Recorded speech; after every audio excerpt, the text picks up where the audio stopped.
Let's hear it. It's gonna blow, so you guys gotta move out a little bit.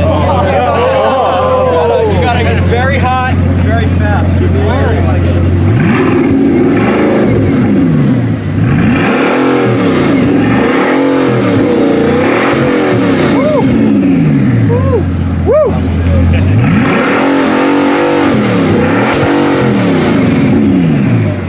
It's pretty good.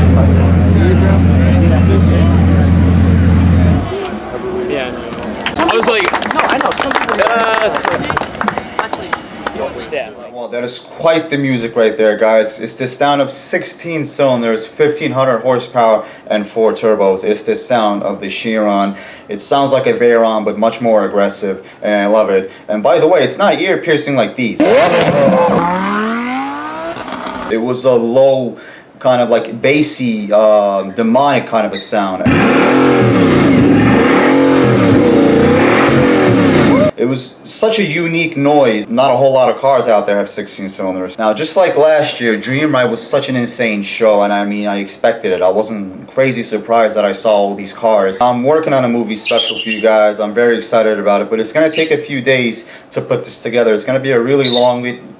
Hey, what happened? There's this one right here. He always looking for attention. Oh look, and the other one comes flying. He gets jealous. But anyways, yeah, I'm working on that movie special for you guys. The entire day was an adventure. I had quite a blast, I gotta say. Alright, well guys, thanks for watching. Be sure to subscribe and stay tuned for this amazing movie special I got coming up for you guys.